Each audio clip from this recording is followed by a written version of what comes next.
What's up with Sunset Overdrive? Released in 2014, Insomniac releases Sunset Overdrive for the Xbox One, a third-person open-world action game where the player is incentivized to jump, swing, and grind around Sunset City. The game was pitched to multiple publishers with the strict rule that Insomniac owned the IP no matter what. Xbox was so excited to work with them that they signed on the dotted line, making the game exclusive but also allowing Insomniac to own the rights to Sunset Overdrive. The studio was then sold to Sony, taking the IP with them. The game launched a year after the Xbox One's launch to high reviews and not so high sales.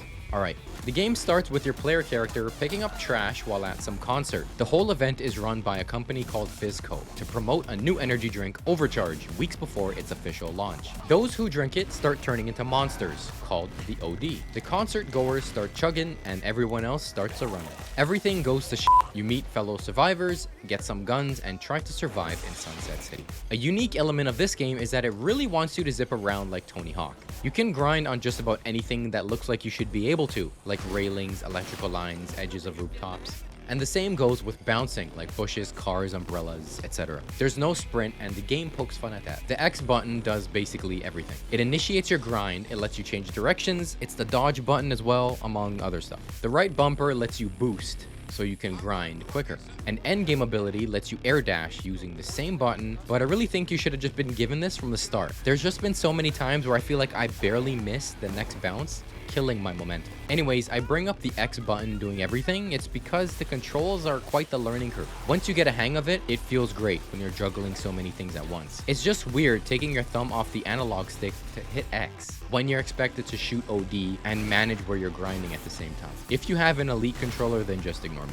The enemies you need to know about are the OD, which are the zombie dudes, and Scabs, which are some sort of militia group. While the OD are predominantly melee focused, the Scabs have guns, so you'll sometimes need to juggle between short and long range enemies at the same time. They attack each other, which really just buys you time to take them both out since they don't do much damage to actually kill each other. One thing that I noticed with my time revisiting the game is that they expect you to keep moving while staying high up, which is obvious, but this goes against how the looting works. Enemies drop ammo, health, and cans of overcharge, which is the currency, but you need to be pretty close to pick it all up. I just feel like these two aspects contradict each other, and once you realize that, you'll need to alter the way that you play the game.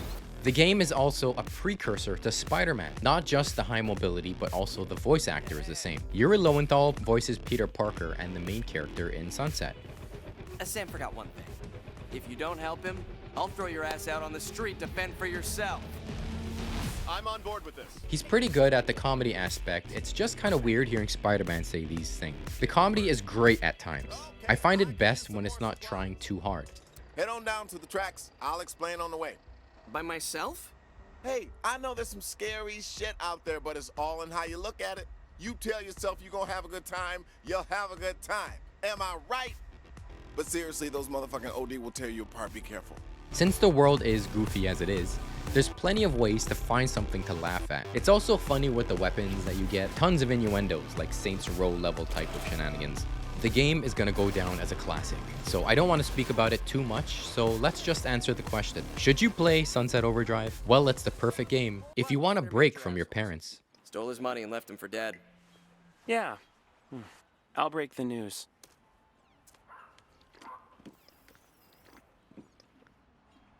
Yes! Freedom! Thanks, Sam. If you want to stare at these loudspeakers,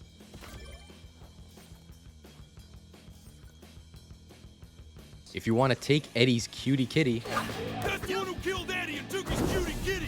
and if you like your games with just a little bit of cheese.